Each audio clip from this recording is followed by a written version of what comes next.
Today on Brilliance Business TV, we have the incredible Mandy Hawtin. Mandy is a qualified cosmetic chemist, published author, and keynote speaker. Stay tuned.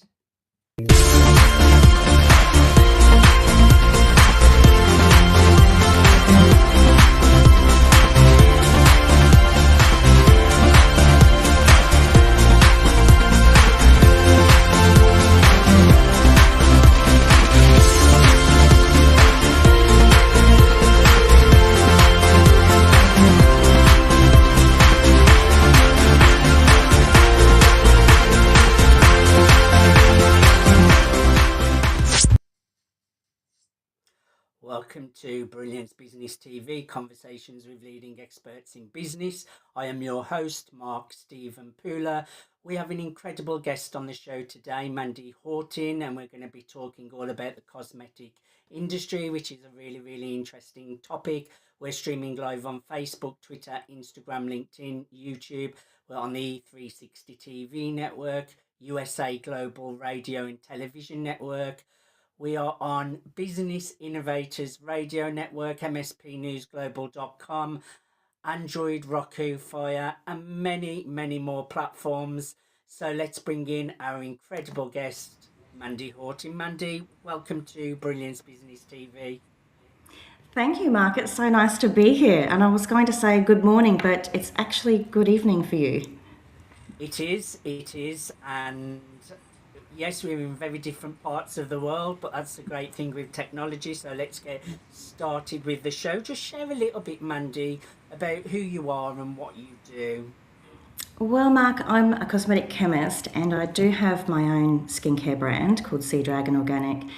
But what I'm really enjoying this year is sharing the truth about marketing in the beauty industry, particularly around skincare. It's something I'm really, passionate about and really enjoying.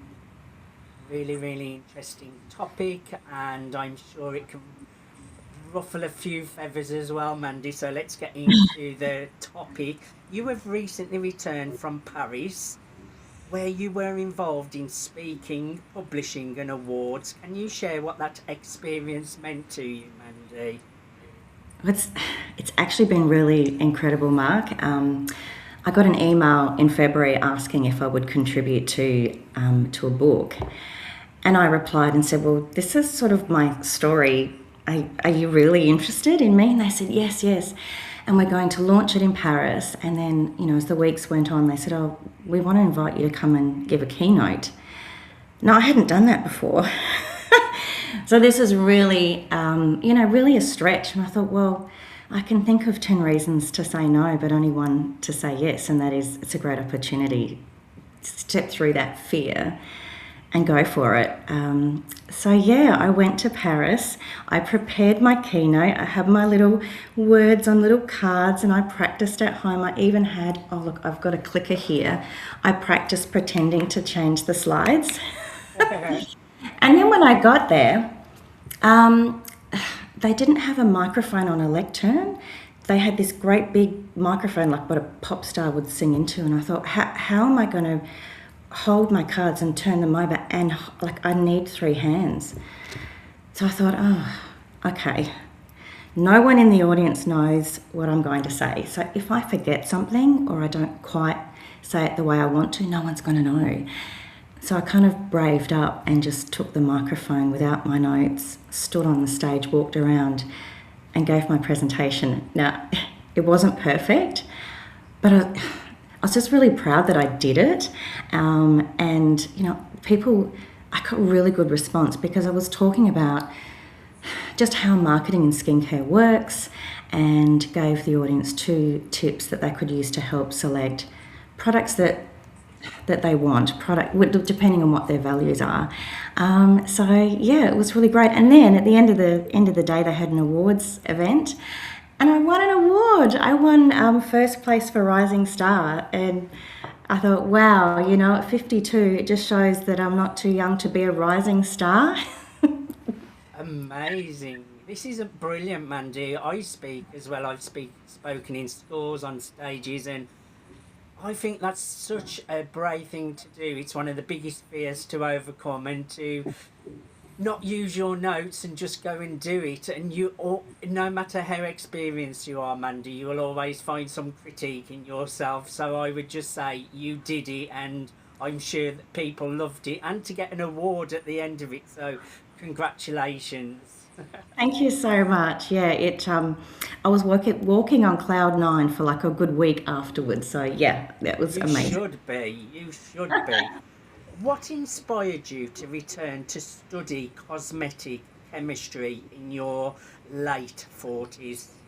Yeah, well, I've been an entrepreneur for about 8 years across three beauty brands, and I've been making really simple skincare products since I was a teenager, and I got to that point where I wanted to make, I guess you would say, technically complex products, but I didn't have the skills to do that. I always had to work in with a chemist, and I'd met this incredible chemist called Peter who introduced me to green chemistry and formulating with, sustainability in mind. And I absolutely loved it. And I thought, I can do this. He went back to uni when he was older as well, and I thought, yeah, I'm gonna give it a go. So, yeah, I went back to study because I wasn't busy enough, running a business and being a mum and all the things.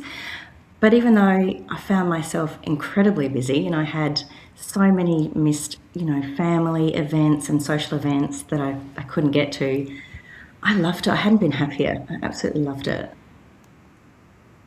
So tell me, how did becoming a qualified cosmetic chemist change the way you see the beauty industry, Mandy? Quite a big question there. It was mind blowing. I went back to study thinking I was going to learn how to make, shampoos and skincare and mascaras, which I did. But what I wasn't expecting was just how much I learnt about the industry itself and how they use, emotional language and vague statements to sell their products. And we were even, dare I say, taught to, they could say, formulate to a brief. So if a brand says, I want to claim that this, say, serum contains hyaluronic acid, but they had a very tight budget, you could put it in there at input levels that really doesn't offer any benefit to the skin, but they can still legally say this product contains hyaluronic acid.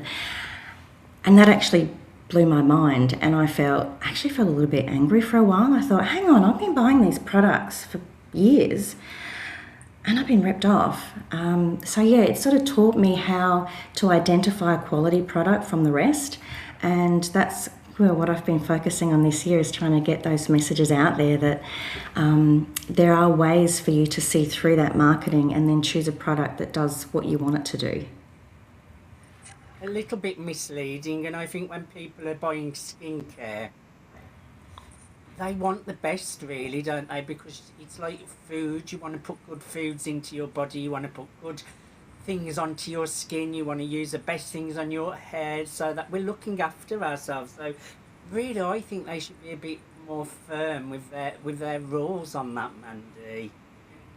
Yeah, absolutely. I know that certainly in Australia, there's no legal definition of the word organic, so it tends to be used interchangeably with the word natural. And there certainly are a lot of products, in the UK as well and all over, where they claim to be natural, but they're only partially natural. That there's still, certain percentage of each product that is derived from petroleum, so it's derived from fossil fuels, and people aren't aware of that. Often it's what's not said on packaging that says more. I guess because I'm trained in that area, I'm like, okay, well, they haven't mentioned this. I wonder why. Yeah, actually, I was I take supplements, Mandy. So I don't know if you've heard of like saffron extract, and I take like functional mushrooms, so like reishi mushrooms, lion's mane, and they're really really good for the mind and the cognitive function. But when I was buying these products, thankfully AI helped me to find this amazing company where you get no nasties at all in the product. I didn't realize in some supplements they use like filler, so they use like rice flour and these fillers that are not actually very good for you, and they stop the supplements from working it in the body as well. Yeah. So it's a little bit like what you're doing in the beauty industry. I had to really make sure I was going to one that was like totally organic and totally not putting any nasty fillers in the product, so that your body still absorbs it like it would a food, so that you're getting the full effects of the supplement. So it's a little bit like that in cosmetics, isn't it? Yeah, absolutely. And even the, the quality of the vitamins within your supplements, you want them to be as potent as they can.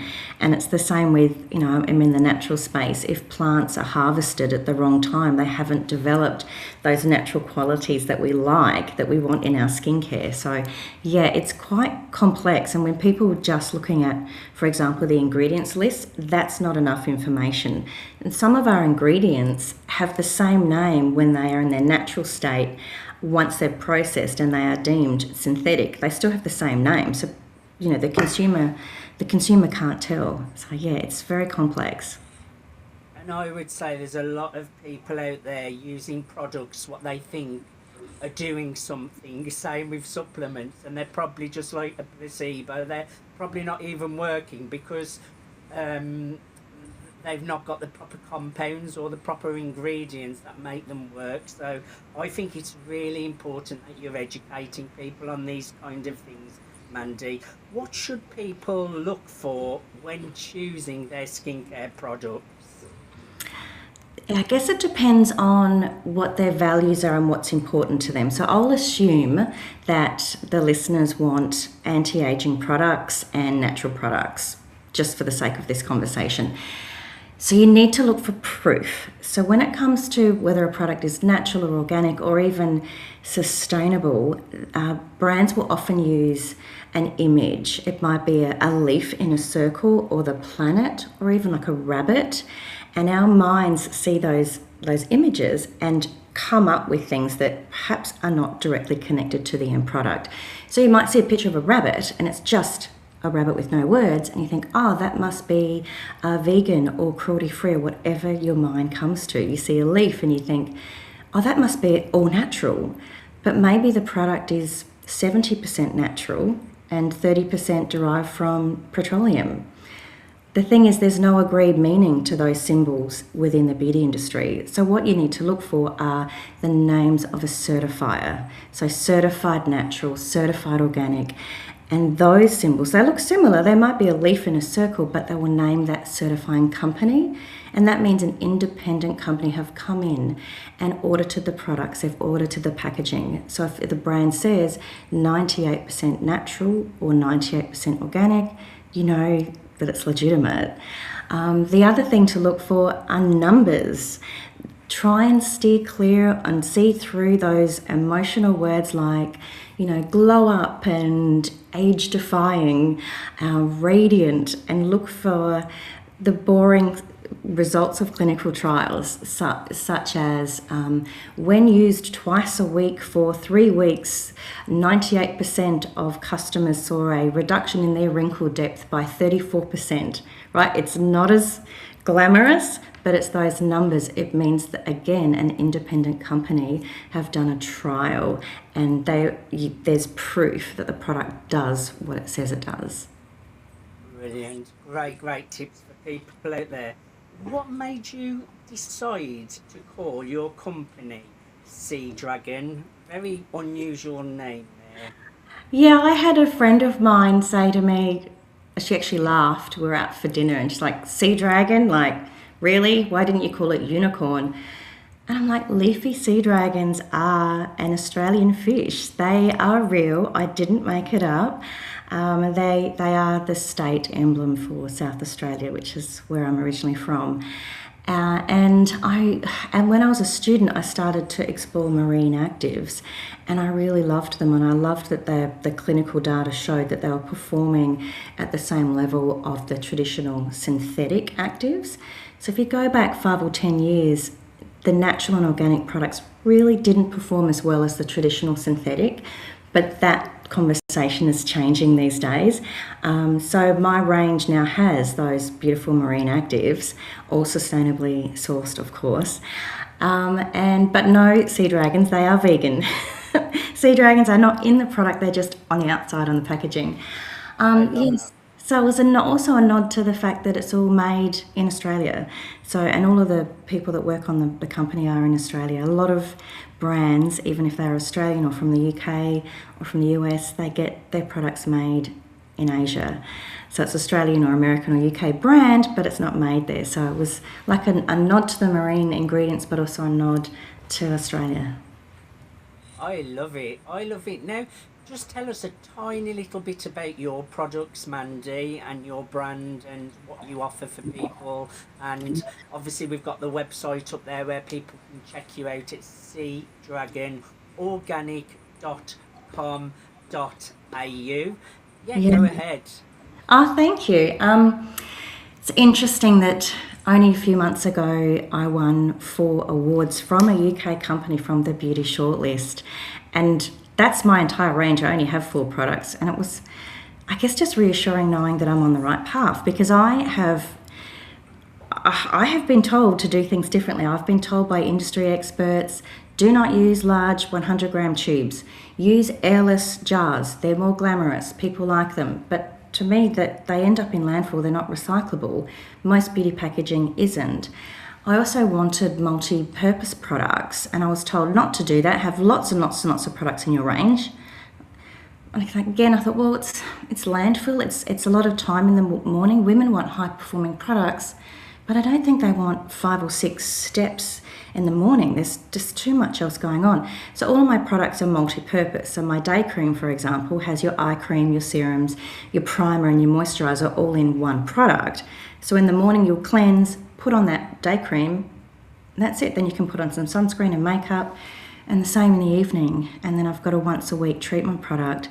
So I've kind of gone against the industry, and the outcome is less packaging. People have to shop less often because they last 5 months instead of, usually it's 1 month supply in smaller jars. And surprisingly, per gram, it actually works out cheaper than any other Australian organic brand on the market, which wasn't my intention. But because I have cut out a lot of that packaging, suddenly the price is lower. So that's been a real surprise. So it's just great to get feedback from people that they are loving that. They love that the products are simple to use, but they're also really enjoyable. You know, I formulated with ingredients that have a beautiful sensory feels. They feel silken and lovely, but not greasy. They have beautiful essential oils for the aroma. So yeah, it's been a journey. I'm breaking a lot of rules, but I'm having fun along the way. And this is actually my first solo business. I guess I'm a solopreneur now. So I get to do things my way this time around, and I really love that. Keep breaking those rules. Now, people can connect with you. I've already mentioned your website, seadragonorganic.com.au, but people can also connect with you via email. Who would you love to connect with you, and how can people reach you? Yeah, you can email me if you have any beauty related questions, or if you have a look at my website and you have questions. I've also started a new Instagram account called True Beauty with Mandy, and that's where I'm, I guess, being really open about the industry, because I'm stepping away from the brand, and it's like, all right, this is what I think about all of this. But yeah, I'm always happy to have a chat with people. I often recommend other brands as well if my brand isn't for you. And it might not be, because we're all so different. I can suggest other brands, or even, for the tweens, things that you can buy in the supermarket. They don't need actives, they don't need expensive products. Excellent. I would encourage everyone to email Mandy at seadragonorganic.com.au. That's Mandy at seadragonorganic.com.au. Mandy, I thoroughly enjoyed having our conversation today. I think it will open eyes for people, definitely. So thank you so much for being my guest today. Oh, it's a pleasure, Mark. Thank you so much for having me. The pleasure has been all ours. Thank you everyone for joining us for Brilliance Business TV, conversations with leading experts in business. Until next time, bye for now. Bye.